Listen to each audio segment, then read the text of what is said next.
반갑습니다. 송지준입니다. 지난번에 박성현 검사에 대한 탄핵 이제 그 청문회가 열렸을 때 이화영 씨가 증인으로 출석을 했었죠. 이번에도 마찬가지로 이화영 씨가 증인으로 출석을 했는데 저는 개인적으로 좀 놀랐습니다. 이쯤 됐으면은 그래도 이화영 씨가 정신을 차렸겠거니 싶었는데 여전히 정신 못 차리고 세상 물정 모르고 있더라고요. 모르겠습니다. 이재명에게 배신을 당했다라는 것을 본인이 알고 있음에도 불구하고 그거를 인정하기가 싫은 것인지 뭔지는 모르겠지만 여전히 지금 이재명을 쉴드 치겠다라는 얄팍한 생각으로 말도 안 되는 헛소리를 하고 있던데 과연 그게 유지가 될까요? 아무리 이제 그 이화영 씨가 지금까지 이재명한테 충성을 다했다라고 할지라도 그 김태현 변호사를 통해 가지고 이재명은 전혀 그럴 생각이 없다라는 게 확인되시지 않았나요? 아니, 김태현 변호사가 어떤 사람입니까? 이화영의 와이프가 직접 김태형 변호사를 갖다가 그렇게 이화영의 변호사로 만들려고 고군분투를 했던 사람이에요. 자기 와이프가 그렇게나 막 신경을 써가지고 넣으려고 했던 사람입니다. 해광 측의 변호사를 원했던 것인데 해광 측 변호사를 갖다가 그냥 사임계를 일방적으로 와이프가 그냥 법원에다가 제출을 해버리고 그다음에 덕수 출신의 이제 그 김태형 변호사를 갖다가 그냥 집어넣었던 거 아니에요? 100번 1000번 양보해가지고 와이프니까 와이프가 나한테 그렇게 붙여주겠다라고 하는 변호사니까 믿었다라고 할지라도 그 변호사가 알고 봤더니만 뭐였습니까? 자기를 그냥 감시하는 사람이었잖아요. 살다가 저는 제 개인 변호사가 저는 뭐 법원까지 간 적은 없습니다만 제 개인 변호사가 저한테 얘기도 하지 않고 저랑 변호사 면담을 했던 거를 몰래 녹음을 해가지고 갖고 있었다라고 한다면 제가 느끼는 그 배신감은 진짜 말도 못할 것 같습니다. 개인적으로 그냥 그 변호사를 고소하고 고발 조치하는 거 그거를 뛰어넘어가지고 와이프한테도 얼마나 제가 배신감을 느끼겠습니까? 여러분들은 안 그러시겠어요? 이미 지난번에도 당신과는 끝이다. 어떻게 이재명 대표한테 배신할 수가 있냐? 당신과는 끝이야. 당신 제정신이야? 뭐 이런 식으로 길길이 날뛰었던 모습을 봐도 아내로서의 그게 이제 사라졌을 것인데 알고 봤더니만 아내가 그렇게나 100번이나 1000번이나 나를 엮어주려고 애를 썼던 변호사가 나를 위한 변호사가 아니라 이재명을 위한 변호사였다라는 걸 알게 됐다면 지금쯤이면은 좀 그래도 이화영 씨가 정신을 차렸어야 되는 거 아닙니까? 여전히 그런데 정신을 못 차리고 있더라고요. 그리고 여전히 민주당 같은 경우는 이화영 씨의 그 술자리 회유에 대해 가지고 말 같지도 않은 또 헛소리를 하고 있는데 자 이번에 같은 경우는 정청래 법사위원장이죠. 정청래가 직접 이제 그 박성재 법무부 장관한테 이 술자리 회유랑 관련된 논란이 계속되고 있는데 관련된 어떤 자료 같은 거를 좀 제출하면 되지 않냐. 검찰청 출입 내역 그다음에 뭐 이화영 증인이 얘기했던 카드 내역 뭐 이런 것들을 갖다가 공개하면 되는 것인데 왜 공개를 안 하냐 이렇게 또 따져 묻더라고요. 아니 근데 저는 좀 어이가 없는 것이 이미 그거를 갖다가 다 쳐들어 가가지고 거기 이제 그 검찰청까지도 쳐들어 가가지고 출입 내역 같은 거 이미 다 확인을 했잖아요. 뭘 도대체 더 확인하겠다라는 겁니까?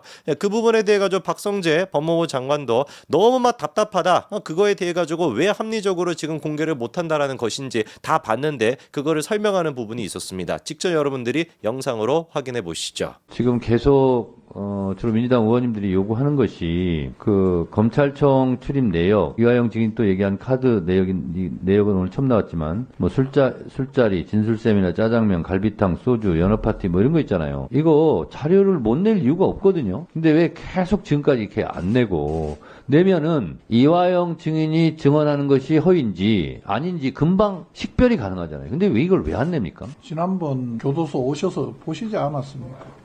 저희들이 그걸 뭐 숨기거나 안 내면 수원지검은 또 그 나름대로 사정이 있을 건데 지금 이런 내용은 위원장님 좀 죄송하지만 법정에서 주장하고 자기 진술의 신빙성을 확보하기 위한 여러 가지 해야지 이걸 지금 이 국회에서 국정감사 시간에 하는 게 맞는지 전 정말 의문입니다. 도대체가 이 얘기에 틀린 얘기가 뭐가 있습니까? 박성재 지금 법무부 장관이 하는 것처럼 진술의 신빙성을 확인하겠다라고 한다면 그거를 왜 국감에서 하냐? 그거를 왜 국회에서 하는 것이냐? 증인의 어떤 법정인 진술의 신빙성이라고 하는 건 법정에 가가지고 주장하고 법정에서 확인해야 되는 것이지 이거를 왜 국감에서 해야 하는지 이해가 안 된다. 너무나 정확하게 맞는 얘기 아닙니까? 우리가 숱하게 지금까지 상식적인 모습으로 많이 봤던 게 뭐였어요? 재판이 지금 진행 중인 어떤 사람이 국감에 나오게 된다면은 답변해라라고 했었을 때 답변을 거부하는 거 많이 봤죠. 왜? 여기서 답변하는 것 자체가 사법부의 재판적인 어떤 판단에 영향을 또 끼칠 수가 있으니까 답변을 하지 않겠다. 이런 모습을 우리가 얼마나 많이 봤고 얼마나 그게 지금까지 상식적으로 이해가 되어 왔습니까? 근데 지금 민주당이 하는 거는 그거를 정면으로 깨버리는 거잖아요. 사법부도 반성해야 되는 겁니다. 민주당이 저렇게나 국회를 지금 이제 장악하는 것뿐만 아니라 사법부를 이런 식으로 모욕감을 주는 것이고 그냥 그 사법부 자체도 지금 이제 장악하겠다라고 하는 것인데 이거를 그냥 가만히 두고 보고 있으면 되겠냐고요. 계속해가지고 민주당 의원들이 무슨 뭐 검찰이 조작하고 있다 왜 그거를 박성재 법무부 장관이 실드를 치냐 뭐냐라고만 난리를 치는데 꿋꿋하게 박성재 법무부 장관이 이렇게 맞받아칩니다. 다른 분들 조용히 하시고요. 이게 왜 직무감찰? 이 재판 내용이죠. 조용하시고요. 이게 정인의 정은 신빙성과 관련된 재판 내용이죠. 자, 어떻게 다른 이게 분들 조용히 하시고요. 직무감찰입니까? 자. 무슨 놈의 직무감찰을 저희들이 잘못했습니까? 자, 무슨 놈 조작이 어디 있습니까? 장관님, 누가 뭘 조작했다는 잠깐만요. 다른 분들. 아니 뭘 조작했다는지 구체적으로 말씀해 주세요. 자. 뭘 조작했다는 겁니까? 뭘? 다른 아니, 분들 조용히 하시고요. 출입국 기록에 뭘 조작을 했습니까? 제가 대답하는 중에 조작, 검찰이 조작, 제발 좀 그러지 말아 주십시오. 수많은 검사들이 쳐다보고 있습니다. 그 검사들이 정말 조작을 했습니까? 구체적으로 이야기해 주십시오. 제가 장관으로 조작해갖고 저런 재판을 하고 있다면 제 당장 사표 내고 나가겠습니다. 기가 막히고 코가 막혀 노릇이죠, 그렇죠? 그러니까 이 인간들의 어떤 그 수준을 생각해 보면 뭐 수준을 논하는 것 자체가 그냥 부끄러울 지경입니다. 그냥 너무 수준 미달인 인간들이 그냥 다 저렇게 떼거지로 모여 있으니까 어디서만 저런 인간들을 갖다 공수해 왔는지 모르겠어요. 어디 뭐 그 따로 뭐 직업이라도 있나요? 저런 사람들 공수해 오는 뭐 기가 막힌 인간들만 모여 있습니다. 저기서 이제 뭐 아까 전에 뭘 조작했다라는 거냐 구체적으로 얘기해 봐라. 몇 차례인지 얘기하니까 나왔던 얘기 중에 이제 뭐가 있습니까? 출입국 기록 같은 거, 명단 같은 게 이제 뭐 조작이 됐다 뭐 이런 소리를 또 하고 있던데 그 명단이 조작됐다라고 하는 것도 뭔 근거를 가지고 하는 얘기냐? 그 봉지욱인가 뭔가는 이상한 애 있지 않습니까? 그 어디였습니까? 뉴스타파인가? 뭐 거기서 이제 일하는 막 이상한 애 있잖아요. 뭐 여러 가지 지금 사건으로 재판받고 있고 그 녹취록 뭐 조작했다 보다 그런 또 논란까지 있는 사람 아닙니까? 그 인간의 지금 근거를 가지고 얘기하는 거예요. 그러니까 이제 그 리호남 있지 않습니까? 리호남이를 필리핀에서 만나가지고 김성태 회장이 리호남한테 돈을 줬다. 요게 지금 이제 김성태와 검찰이 판단한 내용이고 법원에서도 그렇게 인정을 했죠. 이화영의 1심 재판에서. 근데 이게 구라라는 거예요. 지금 민주당이 주장한 그 이유가 뭐냐? 리호남이가 그 필리핀에 안 갔다라는 겁니다. 어떻게 하는데 니들이 안 갔는지 갔는지를. 그 근거가 뭐냐? 출입국 기록을 보니까 리호남 이름이 없다라는 거예요. 바보 아닙니까? 리호남이가 뭐 하는 사람입니까? 이 사람 그냥 간첩이잖아요. 간첩 아닙니까? 북한에서 보면 이제 그 국정원 직원 같은 그런 사람인 거잖아요. 그런 사람이 그러면은 지 신분을 갖다가 리호남 왓소이다 이런 식으로 뭐 방명록이라도 남기겠습니까? 미친 인간들 아니. 봉지욱이가 그러면서 그때 근거랍시고 또 얘기했던 게 뭐냐? 행사장에 있었던 사람들 중에 리호남을 본 사람이 없다. 아니 봤겠냐고. 그 사람 그럼 간첩인데 역할 자체가. 무슨 그냥 대놓고 무슨 행사장에 와가지고 짠 위하여 뭐 김일성을 위하여 뭐 또 누구 위해 김정은을 위하여 이재명을 위하여 뭐 이런 얘기를 하겠습니까? 그런 말도 안 되는 조잡스러운 얘기를 가지고 리호남이가 필리핀에 안 갔다. 그러니까 지금 김성태가 구라를 친 거고 검찰이 조작을 한 거다. 이렇게 지금 얘기하는 거야. 그러니까 뇌 수준이 그냥 없는 겁니다. 이화영의 이번에 또 항소심 재판이 있었습니다. 거기에서 이제 방용철 쌍방울 부회장이 증인으로 나왔는데 정확하게 뭐라고 증언을 했냐? 내가 대남 공작원 리호남을 필리핀에서 직접 만났다. 그리고 옷차림까지도 구체적으로 얘기합니다. 바지에 티셔츠를 입고 있었고 모자는 안 쓰고 있었으며 안경을 껐다. 조그만 손가방 같은 거를 갖고 온 것 같았다. 그리고 이제 자기들이 건넸던 70만 달러 그거는 위스키를 구매할 때 주는 캐리어에 담아가지고 준 것으로 기억한다. 이렇게 명확하게 지금 얘기를 합니다. 너무나 명확하게 이건 위증을 하면은 처벌받지 않습니까? 지금 이제 국감에서 그렇게 아무 소리나 짓거린 거랑 다르게 지금이 법정에서 같은 경우는 증인으로서 위증을 하게 되면 처벌을 받게 되는데 명확하게 지금 얘기하고 있잖아요. 방용철 지금 부회장이. 그러면서 또 이제 이화영 측의 변호인 같은 경우도 지들에게 불리할 것 같다라는 게 이미 예상이 된 것처럼 뭐라고 또 재판부에 얘기하냐. 이화영 사건의 항소심이 이렇게 마무리가 되면 최근 기소된 이재명 재판에 갈 양형상 불이익도 심각하다. 이게 뭡니까? 이화영 1심 재판 나오기 전에 변호인들의 반응이 2심 나오기 전에 반응과 똑같은 거예요. 1심 나오기 전에도 이화영 변호사들의 반응이 뭐였습니까? 이 사건은 이재명한테도 직접적으로 영향을 주게 된다. 그거 아니었습니까? 이화영에 대해서 유죄가 나오게 되면 이재명 또한 유죄가 나오게 된다. 그게 1심 나오기 전에 이화영 변호인들의 그 항변 내용이었는데 2심 지금 나오기 전에도 똑같은 거예요.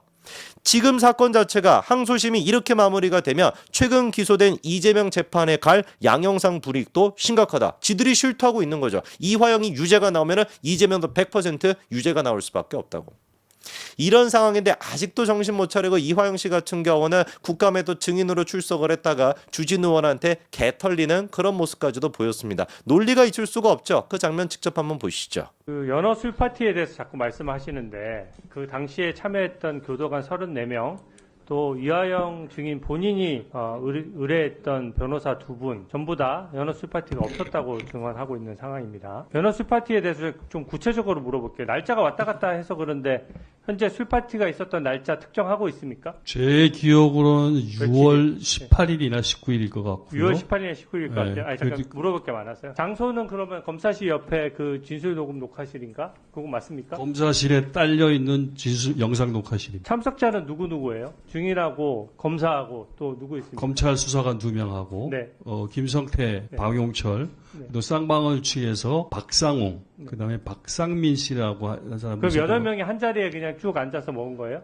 그 조사하는 테이블이 빙 둘러 앉아서 술은 얼마나 먹었습니까? 술은 이런 종이컵에 네. 이런 형태로 지금 이렇게 투명하게 그러니까 소주 몇 병 정도 먹었어요? 8명이? 소주를 갖다 놓고 따라주는 것이 아니고요. 이렇게 갖다 줬는데 거기에 마시니까 술이 되었습니다. 증인은 그러면 그럼 소주병이 아니라 그냥 이런 종이컵 같은 데다가 소주가 담겨 있었다 이런 건가요? 그렇습니다. 그걸 술 파티라고 표현하는 거예요? 김성태 씨 같은 경우 마시고 난 다음에 또 채워주고 해서 술을 계속 마셨습니다. 몇 분이나 먹었습니까? 한 2시간 정도 그렇게 하지 않았나 몇 싶습니다. 시부터요, 저녁에? 정확한 시간은 제가 확정할 수가 없는데 대략 6시 반이나 7시 사이에서부터 들어가기 9시나 11시 뭐 이때쯤 그럼 교도관은 어떻게 나가도록 했습니까? 유리벽으로 가로막혀 있어가지고 그 유리벽 바깥에서 그냥 안을 이렇게 들여다보고 있었고 그렇기 때문에 이 하얀 종이컵에 들어가 있는지 술인지 아닌지를 알 수가 없었을 수도 있습니다. 술을 증인 말대로 계속 따라서 먹고 나면 갖다 주고 먹고 나고 갖다 주고 하려고 그러면은 소주가 들락날락 해야 되는데 그거를 교도관들이 못 봤다는 게 말이 됩니까?